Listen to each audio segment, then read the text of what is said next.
Hai guys, selamat bertemu kembali di dalam sesi pembelajaran kita.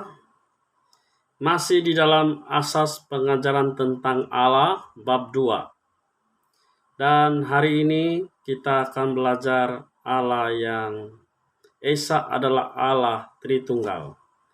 Kita akan menjelaskan pengajaran tentang perjanjian lama mengenai Allah Tritunggal. Bahkan pengajaran perjanjian baru mengenai Allah Tritunggal secara bersambung-sambung. Karena kalau diteruskan mungkin waktu yang sangat lama.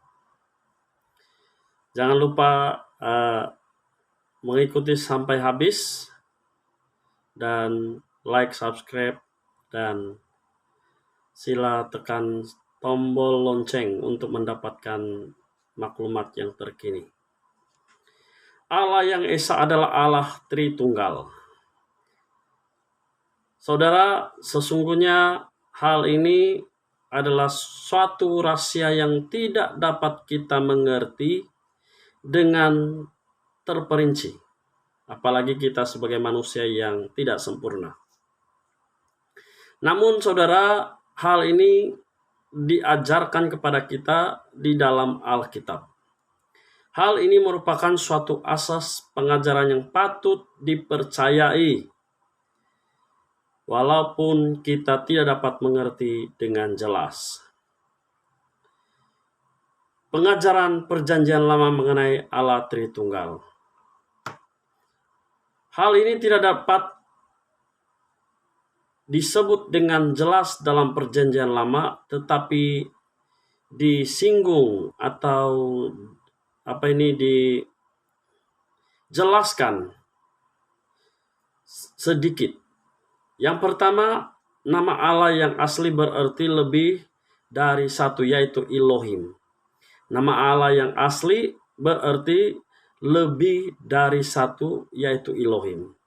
Kedua, kita juga menemukan perkataan kita yang dipakai oleh Allah untuk menyebut dirinya dalam Kejadian 1 ayat 26.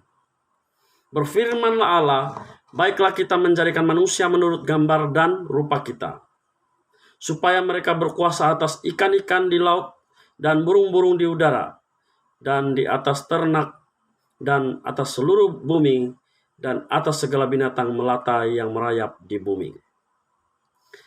Kejadian 11 ayat 7 mengatakan, baiklah kita turun dan mengacau balaukan di sana.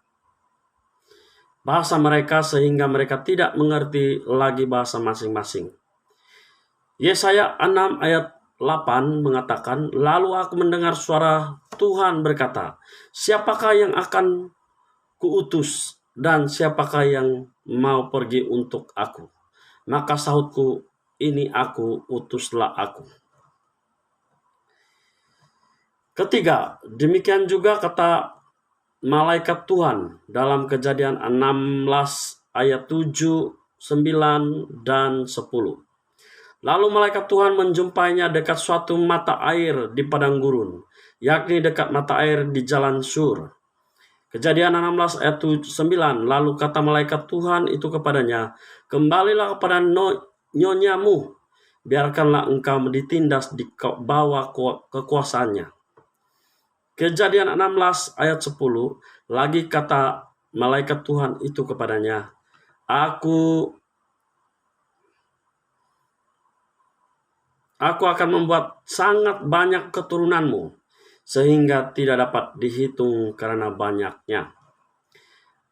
Nomor 4, pekerjaan Roh Kudus. Kejadian 1 ayat 2 mengatakan, bumi belum berbentuk dan kosong, gelap gelita menutupi samudera raya, dan roh Allah melayang-layang di atas permukaan air. Hakim-Hakim 6 ayat 34 mengatakan, pada waktu itu roh Tuhan menguasai Gideon. Ditiupnyalah sangkakala dan orang-orang Ebezer dikerahkan untuk mengikuti dia. Nomor 5, kedua perkataan Tuhan. Kejadian 19 ayat 24 mengatakan, kemudian Tuhan menurunkan hujan belerang dan api atas Sodom dan Gomora berasal dari Tuhan dari langit. Jadi saudara, ini adalah sedikit singgungan atau penjelasan pengajaran di dalam Perjanjian Lama mengenai Allah Tritunggal. Berjumpa lagi di sesi atau pelajaran yang akan datang. Terus menyokong, terus belajar kebenaran ini supaya kita terus menjadi matang untuk kemuliaan nama Tuhan. Tuhan memberkati. Kita berjumpa lagi. Amin.